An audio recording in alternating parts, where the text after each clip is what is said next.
Hello विद्यार्थियों, मैं हूं एम के पाल। इतिहास की कक्षा में आपका स्वागत है। हमारा 5वां अध्याय यात्रियों के नज़रिए चल रहा है।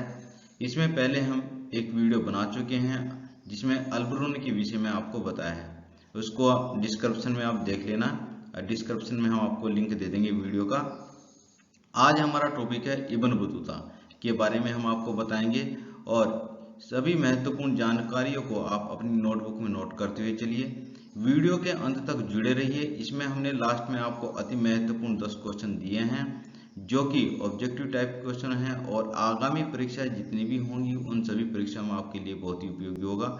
जितनी भी प्रतियोगी परीक्षाएं होती हैं उनके लिए भी उपयोगी रहेगा। और प्रिय विद्यार्थियों, ऐसे विद्यार्थी जो प्रतियोगी परीक्षाओं की तैयारी कर रहे हैं उनके लिए भी यहाँ से अनेक क्वेश्चन, कम से कम 10 क्वेश्चन आपको यहाँ से जरूर मिलेंगे। आप ध्यानपूर्वक उनका अध्ययन कीजिए।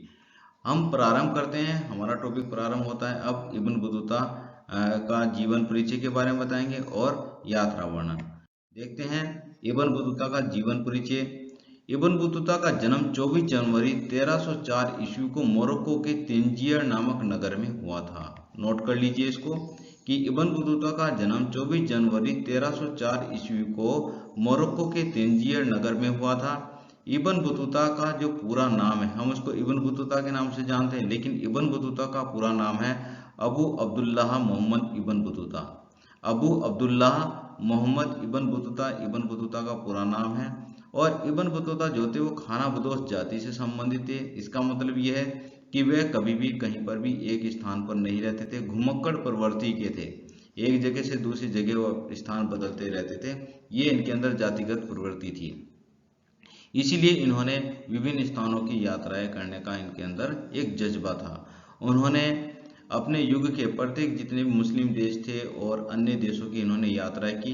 इन्होंने अफ्रीका, यूरोप और एशिया महाद्वीप के अनेक देशों की यात्राएं की। इब्न बतूता भारत आने से पहले इन्होंने अनेक देशों की यात्राएं की और मक्का गए।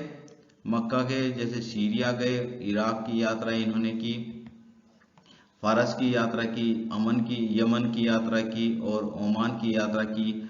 इस प्रकार से पूर्वी क्षेत्रों में इन्होंने यात्रा की और अफ्रीका के कई तटीय व्यापारिक बंदरगाहों की यात्राएं ये कर चुके थे।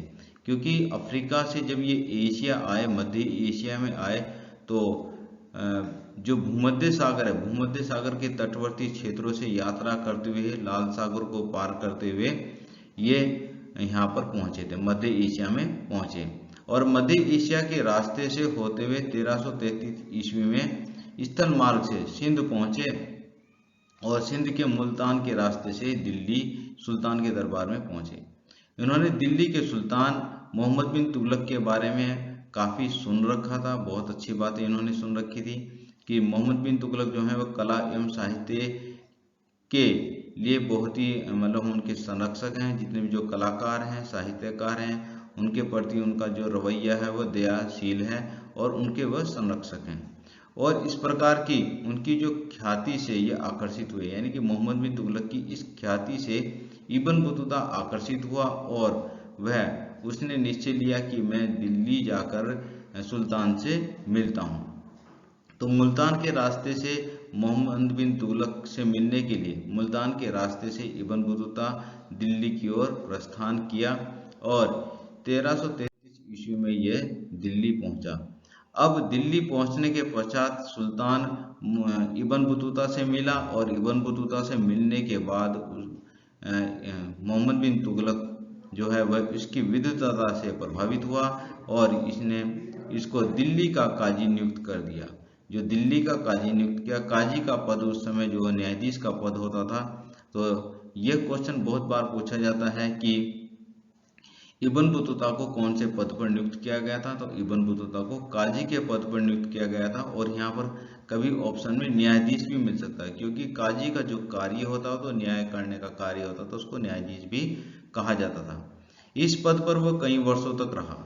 इब्न बतूता इस पद में काजी के पद, दिल्ली के काजी के पद पर कई वर्षों तक रहा। लेकिन कुछ समय बाद क्या हुआ कि सुल्तान और इब्न बतूता के बीच कुछ गलतफहमियां हो गई और उन गलतफहमी के कारण सुल्तान ने इब्न बतूता को कारागार में डाल दिया, जेल में डाल दिया।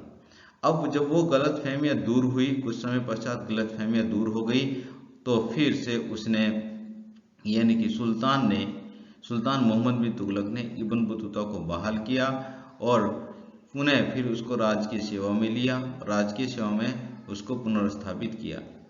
अब इब्न बतूता को 1342 ईस्वी में मंगोल शासक के पास सुल्तान के दूत के रूप में चीन जाने का आदेश दिया गया। अब इस समय फिर इसको कहा कि भाई आप मंगोल शासक के दरबार में आप हमारे दूत के रूप में चीन जाएं, तो चीन जाने का आदेश दिया। अब इब्न बतूता जो है चीन जाता है, लेकिन चीन जाने से पहले अनेक स्थलों की वह यहीं पर यात्रा करता है, भारत में यात्रा करता है, आसपास के क्षेत्रों में यात्राएं करता है और लगभग 1347 ईस्वी में जाकर के चीन में पहुंचता है। अब देखते हैं कि इब्न बतूता मध्य भारत के रास्ते मालाबार पहुंचा।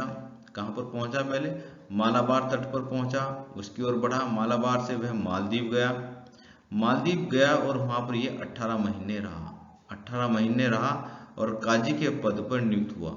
यानी कि इब्न बतूता जो है मालदीव में भी काजी के पद पर नियुक्त हुआ और वहां से मालदीव से वह श्रीलंका गया।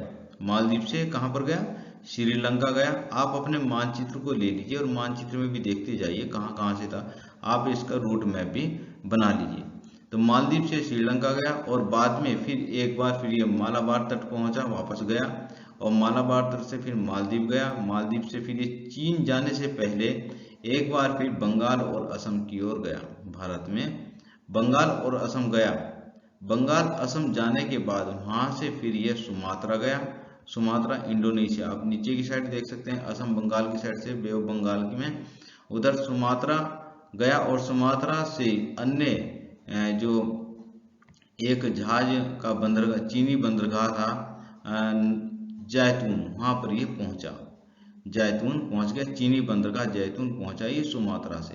तो इस प्रकार से इनकी यात्रा हुई, ये चीन पहुंचे और फिर ये उन्होंने चीन पर जब ये गए तो इन्होंने चीन की व्यापक यात्रा की और चीन की यात्रा के समय ये वहां पर ज्यादा लंबे समय तक नहीं ठहरे, यानी कि चीन में ज्यादा लंबे समय तक नहीं रहे और 1347 में वहां पर ये पहुंचे। तो यहाँ पर फिर 1347 तक रहे और 1347 के बाद इन्होंने फिर वापस मोरक्को आने का अपना निर्णय लिया कि ये मोरक्को जाता हूँ, वापस जाता हूँ अपने देश।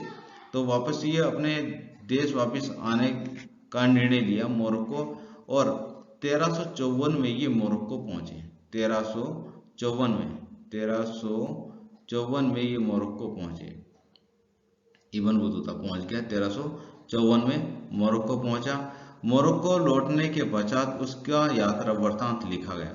ये वहां के राजा से मिला और वहां के राजा ने उनकी यात्रा वृत्तांत को लिखने का आदेश दिया।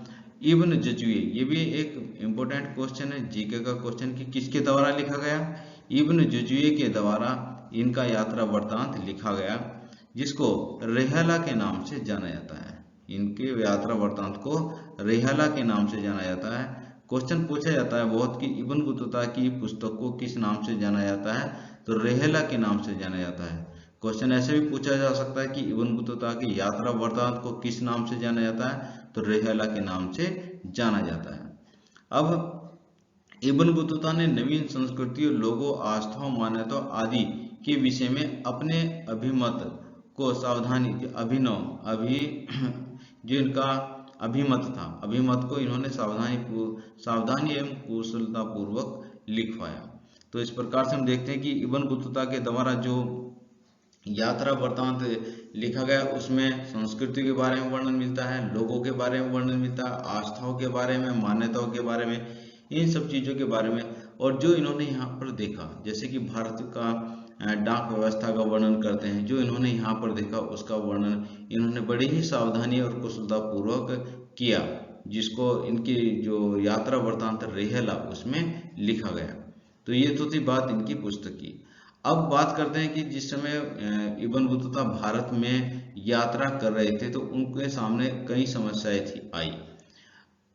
इब्न बतूता का कहना यह है कि यात्रा करना इतना आसान नहीं था, यात्रा करना इतना आसान नहीं था, बहुत ही मुश्किल भरा काम था ये, और उनको कई प्रकार की कठिनाइयों का सामना करना पड़ता था। अब पहले तो लंबी दूरी होती थी, उस समय ऐसे संसाधन नहीं थे और इन लंबी दूरियों को करने में काफ़ी समय लगता था। जैसे कि उन्होंने बताया कि मुल्तान से दिल्ली की यात्रा करने में 40 दिन का समय लगता, सिंध से दिल्ली की यात्रा करने में लगभग 50 दिन का समय लग गया, ऐसा इन्होंने बताया। और दौलताबाद से दिल्ली की जो दूरी 40 दिन में पूरी हुई और ग्वालियर से दिल्ली की दूरी 10 दिन में पूरी की जा सकी, इस तरह का इन्होंने वर्णन किया। यात्रा करना इतना आसान नहीं था, जैसे बताया कि असुरक्षित था और डाकुओं का खतरा रहता था। कई बार डाकुओं के द्वारा इनके काफिले पर आक्रमण भी किए गए। जैसे कि एक वर्णन इन्होंने किया है कि जिस समय मुल्तान से दिल्ली जा रहे थे तो रास्ते में उनके कारवा पर आक्रमण हुआ और उसमें इनके कई साथी मारे गए। जो कारवा चला था उस कारवा में कई साथी मारे गए और उसमें बहुत सारे जो इनके साथी थे वो घायल हो गए, उनमें से इब्न बतूता भी था। तो मुश्किल से ये बच पाए उस आक्रमण से, तो उसका वर्णन करते हैं यहाँ पर। तो कितना कठिन था यात्रा करना उस दौरान, इतना आसान नहीं था। तो फिर अब हम बात करते हैं यहाँ पर, इस अध्याय में हमने अभ्यास प्रश्न लिए हैं जो अभी तक हमने किया है, उससे क्वेश्चन, ये क्वेश्चन आपके जितने भी आगामी प्रतियोगी परीक्षाएं होंगी उसमें पूछे जाएंगे और बहुत ही इंपॉर्टेंट क्वेश्चन है। आप जितने पिछले पुराने क्वेश्चन पेपर उठा करके देख सकते हैं, जो इतिहास का पार्ट होता है उसमें ये क्वेश्चन जरूर पूछे जाते हैं। तो प्रिय विद्यार्थियों, आप आगामी जितनी प्रतियोगी परीक्षाएं देंगे उन सभी प्रतियोगी परीक्षाओं के लिए बहुत ही उपयोगी होगा। तो क्वेश्चन नंबर 1 हम लेते हैं, इब्न बतूता का जन्म कब हुआ? तो इब्न बतूता का जन्म 24 जनवरी 1304 ईस्वी को हुआ। इब्न बतूता का जन्म कहाँ पर हुआ? तो मोरक्को के तेंजियर नामक नगर में हुआ। इब्न बतूता भारत कब आया? ये मोस्ट इंपोर्टेंट है। तो 1333 में इब्न बतूता भारत आया। इस समय भारत का सुल्तान कौन था? तो मोहम्मद बिन तुगलक इस समय भारत का सुल्तान था। तो ये मोहम्मद बिन तुगलक को कौन से इब्न बतूता को मोहम्मद बिन तुगलक ने कौन से पद पर नियुक्त किया? तो दिल्ली के काजी के पद पर नियुक्त किया। तो ऑप्शन में कई बार न्यायाधीश भी हो सकता है, तो दिल्ली के काजी के पद पर नियुक्त किया। सुल्तान ने इब्न बतूता को चीन में अपना राजदूत बनाकर कब भेजा? तो ये भेजा उसने 1342 ईस्वी को भेजा। इब्न बतूता ने भारत में कौन से रास्ते से प्रवेश किया? तो सिंध के रास्ते से, स्थल मार्ग से प्रवेश किया। इब्न बतूता ने भारत में सिंध के रास्ते से प्रवेश किया और मुल्तान से होते हुए दिल्ली पहुंचा। इब्न बतूता की पुस्तक का क्या नाम है? मोस्ट इंपोर्टेंट है, पूछा जाता है अनेक बार। इब्न बतूता की पुस्तक का नाम क्या है? इब्न बतूता की पुस्तक का नाम रेहला है। इब्न बतूता की पुस्तक कहाँ पर लिखी गई? मोरक्को में लिखी। जिस समय इसने अपना पूरा यात्रा कर ली, ये मोरक्को पहुंच गया 1354 में, तो उसके पश्चात ये पुस्तक लिखी गई और यहाँ पर इब्न जजियो के द्वारा यह पुस्तक लिखी गई। तो प्रिय छात्रों, इस प्रकार से मोस्ट इंपोर्टेंट जितनी भी जानकारियां थी हमने आपको दे दी हैं और आप इस वीडियो को 2-3 बार जरूर देखिए। और जितने भी ऑब्जेक्टिव 10 हमने ऑब्जेक्टिव क्वेश्चन दिए हैं ये बहुत ही इंपॉर्टेंट हैं। आगामी परीक्षा जितनी प्रतियोगी परीक्षाएं होती हैं उनमें जरूर पूछे जाने की इनकी संभावनाएं हैं। तो प्रिय छात्रों, यदि अभी तक आपने हमारे चैनल को सब्सक्राइब नहीं किया है तो चैनल को सब्सक्राइब कर लीजिए, वीडियो को लाइक कीजिए और बेल नोटिफिकेशन को जरूर दबा दीजिए ताकि आगामी वीडियो आपको मिलती रहेंगी। प्रिय छात्रों, यहाँ तक जुड़े रहने के लिए बहुत बहुत धन्यवाद। आज के लिए इतना ही।